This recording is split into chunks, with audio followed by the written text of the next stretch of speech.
Welcome to the ATP Project. You're with your hosts, Matt, Elizma, and Stephen. Elizma's here. This is fantastic. And today we are going to talk about calories in and calories out, because this is such a mind mess up. I won't say what I was going to say. I can tell. I was tempted, but I won't. We don't want to do another edit. But it's incredible because we have this thing called the first law of thermodynamics, which is energy can't be created or destroyed. And as a physicist, I love that law. It's precious. So nearly transferred. Yeah, it can be transferred, can be converted from mass to energy. That's like E equals MC squared is a great example of that. It's where a little bit of mass gets turned into a lot of energy. So we're going to violate those laws a little bit today and then tell you why we're not violating them. So it's a little bit interesting. So I'm intrigued, Steve. I'm intrigued. Well, that's what we're trying to hook them in. We're trying to hook them in because today, because about what we eat. I mean, because in the past, an apple has a calorie of 800 or 80 calories, and therefore it gives you 80 calories. But does it? Does it, Steve? Does it? I mean, what other factors are involved? I mean, it's so strange. We've got microbiome, we've got metabolism, we've got thyroid, we've got weird FGF21 hormones. So why I get confused with all this, because I always don't know which comes first. Is it our calories out that will determine our calories in through appetite, cravings, levels of satiety and that sort of stuff? Or is it our calories in that'll determine our metabolism? Because basically we've got a certain amount of fuel to burn, and I never know which comes first. Does our calories in determine our calories out, or vice versa? Is it our metabolic rate that'll determine how much we want to eat and how much calories we take in? But then I get so damn confused because when we started doing all this work looking at the gut, realizing that these bugs are competing with us for certain nutrients and foods, and they need the calories. They got similar energy production pathways. They make certain micronutrients. They make fatty acids. They also determine our calorie yield from our food. So depending on what's living in our guts is how much calories we get in. And then we did some stupid podcast once talking about meat and then talking about plants and talking about raw stuff, and we find out you get heaps less calories out of raw food than you will out of cooked food. Then we look at the amount of calories you can get from these like high fat diets and everything like that, and it's so damn confusing. It seems to make absolutely no sense. It's not simple maths at all. There's humans involved, there's farmers involved, there's fibre and coatings and cookings, and there's so many factors. So for someone to come through and say, your calorie out number is this, therefore for you to lose weight, we want to make your calorie in number to be this. Or if we want to bulk up and be massive, we want your calorie in. You know what I mean? It's like, it's all well and good to say, it's an obvious thing. A calorie deficit, you're going to get smaller, and a calorie excess, you're going to get bigger. But how on earth can anyone predict calorie burn and calorie insets and exits? Well, I mean, Elizma's, sees clients, and how do you do it? How do you do it in clinic? Like people, how do you talk to them about all this?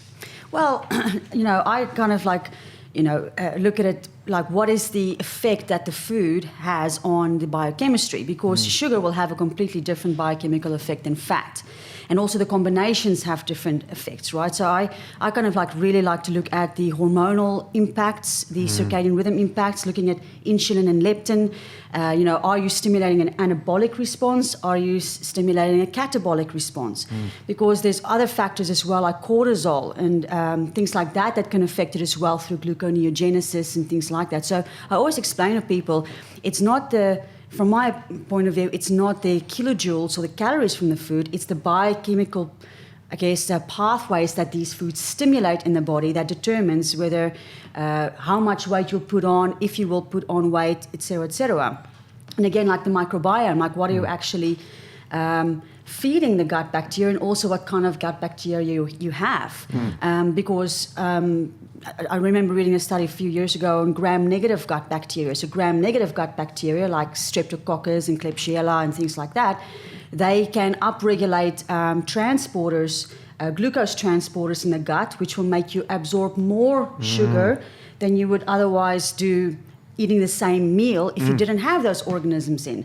So your gut microbiome can also determine how much of those calories you're going to be absorbing. So there's so many variables that just looking at it from a food perspective is definitely erroneous, and it just doesn't work like that. I mean, there's some very interesting studies on sugar, eating a high sugar, eating high fat, and then combining sugar and fat, because all of these things have different effects in the body. Even if they're all the same calories, they stimulate different pathways in the body. So that apple has either 60, 70 or 80 calories depending on what's in your gut.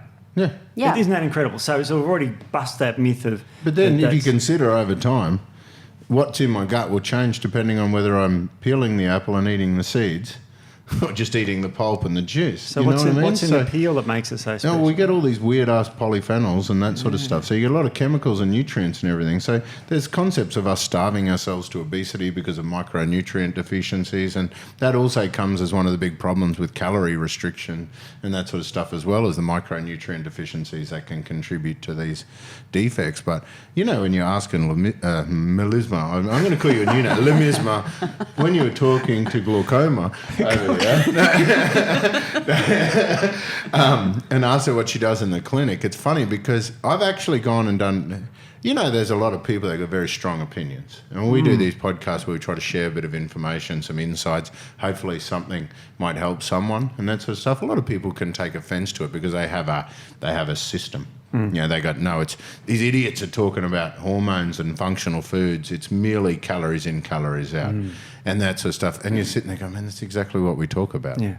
What we're questioning is how do you calculate that math? Yes. And then what's interesting about it is when you actually research those people that are very critical about people that have these systems or that have these theories and everything like that, and it's all rubbish, you know, when you actually quiz it, what they typically do is they typically put someone on a plan. They have a mathematical equation. They work out their muscle mass, they whether they're sedentary or moderately active or really active, work out their calorie burn based on muscle mass, and then what they do is they give them a plan. Then they measure and monitor. Based on what happens to the person, they'll modify the calories. So if the person's not getting the results they expect, they'll actually cut the calories. And then they'll force them to adapt and lose the weight. They'll keep doing that until they actually hit a plateau, and then they'll put them back in and get them back on, the calories back up again. So the funny thing is they're very critical, saying that you guys are idiots by talking about functional foods, talking about hormones, talking about nutrients and micronutrients. It's a simple calorie deficit is all you need to create. But then when those dudes go to create the calorie deficit, they do that all through trial and error, exactly the same way we're talking. Which is changing the foods, try this food, add that food, go to your doctor, measure your hormones, find an excuse if it's not working. So what we want to talk about today is, again, there's all these different factors. And so I did a little bit of research, and I look at the papers you guys have got all around you. I've got to stop talking and let you guys talk some. But what I'm loving at the moment is I'm researching a lot into major calorie restrictions and starvations and seeing what is actually happening. I was even talking to a friend of mine, Bill Campbell. He's really high up in the ISSN and does a lot of the body composition stuff over in Florida and that sort of stuff. Got a lot of the best equipment to measure basal metabolic rate changes and that. And with his bodybuilding stuff, he's sending me through the case studies as soon as I get around to sending that email. But the first thing he notices with his professional athletes that are trying to cut weight for a competition is the thyroid shuts down. As of all the measurements and everything he's taken, I went back to 1950. Yes. Steve's old mate. Have you noticed that really cool Australian trend? When someone says Steve's old mate, it is definitely not Steve's old mate. Everyone in Australia says someone's their old mate, you're not friends. Yeah. So Steve's old mate, Ansel Keys, was the dude behind a lot of the carbohydrate sort of stuff, saying fat is evil and that. Oh, the low-fat diets. Yeah. So in 1940s, 1950s, I can't believe the studies they used to do. I don't know how this got through, but it was a crazy time back in the 40s and that. They did a year-long study with these people and starved them. So they basically went through a starvation study, went over a whole year, and they just went and measured all the changes and everything that happens when they starve. These people volunteer. They have over 400 people at that time volunteer for a 1-year study where they're going to starve themselves and be bedridden and that, because it was all about, the war and recovering from the war and how we're going to help these people from concentration camps and all that sort of stuff. But, man, the stuff they got out of it, mainly, first thing that happened, thyroid all slowed down. So the thyroid is what regulates our basal metabolic rate. And so typically that is one of those key things where your calories in will determine your calories out. Because if you are deficient in your calories, your thyroid that determines how much calories you burn at rest will slow down because your calories aren't adequate. Yeah. How simple a process is that? Yeah. And then we've got, the basal metabolic rate is, I think is responsible for about 75% of our energy expenditure in a day. Yeah. So it's very, if you start suppressing that resting metabolic rate, that's definitely going to affect your ability of, burning fat, how many calories you can consume a day before you start putting on weight. Yeah. Yeah. And everything about the thyroid, if you consider it, so it regulates your thermogenesis, generating body heat and that sort of stuff out of your fat. But it also controls your appetite and satiety. So when your thyroid's cranking, your metabolism's cranking, you're really hungry. When your thyroid slows down because your calories haven't been adequate and it has to slow down, conserve your metabolism, it also suppresses your appetite and slows everything down. So thyroid is probably one of the fastest things to change. And with a lot of the data coming out of the bodybuilders, it's within weeks. So within weeks of being calorie deprived. But so... It's interesting because the thyroid also has multiple effects throughout the body. Of course, great for mental health too. If your thyroid's low, you immediately become depressed. Yep. So you put someone on a calorie-restricted diet, which a lot of people go on, and of course they become very depressed, and then they become very demotivated, and then they have these other symptoms, and it's just like they just don't want to do it anymore. Yeah. So they go, oh, bugger this, I'm going to go back to eating how I was, and they go put all the weight back on, and they're depressed because they're overweight. Oh, I'll tell you something crazy, man. I've been doing a fair bit of looking into thyroid stuff lately. Zinc, really interesting. The zinc, we know zinc's important for thyroid hormone conversion pathways. We know if you've got a zinc deficiency, your metabolic rate slows down, and that sort of stuff. But I'll tell you something crazy. If you're a normal person and you suspected that your thyroid was sluggish because you're feeling cold, you're feeling bloating, you're suddenly getting fluid retention, the dry skin, the dry hair, like the apathy and that sort of stuff, you're getting all those symptoms. You're ticking 10 out of 10 symptoms out of the sluggish thyroid textbook. You go to the doctor, they do a blood test. They usually just measure TSH.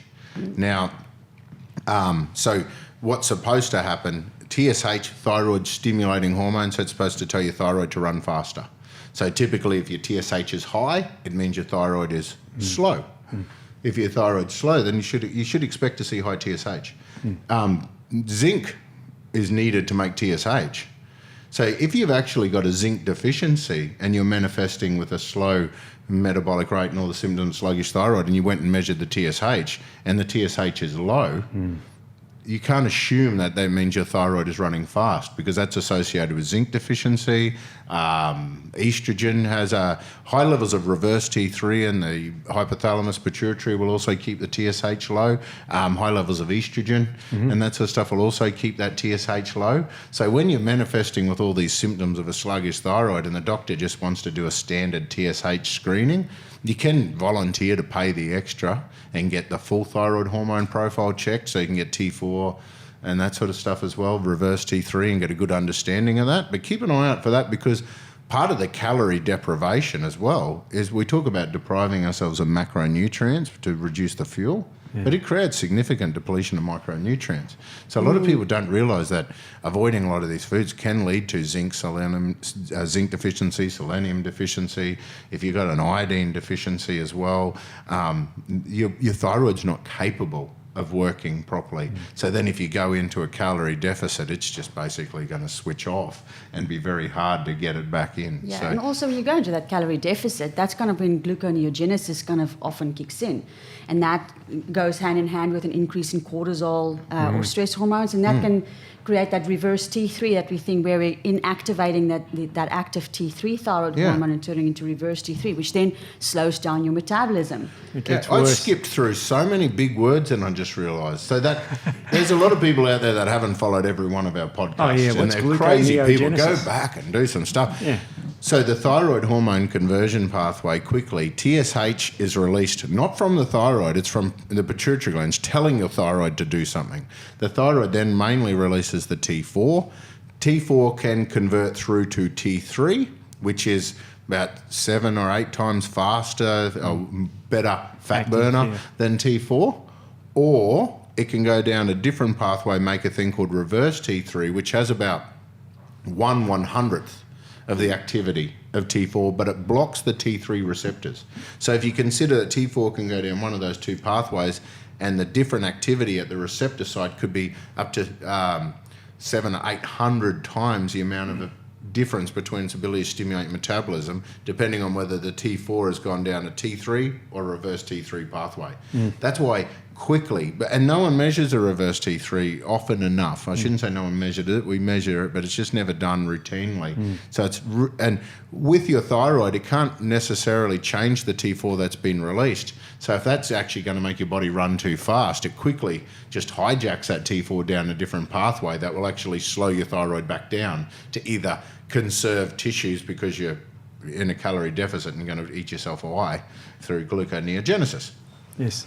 Onto that. We should explain gluconeogenesis is when you produce more glucose out of the liver, and it typically breaks down muscle tissue to get the amino acids to make the sugars, and we don't want that.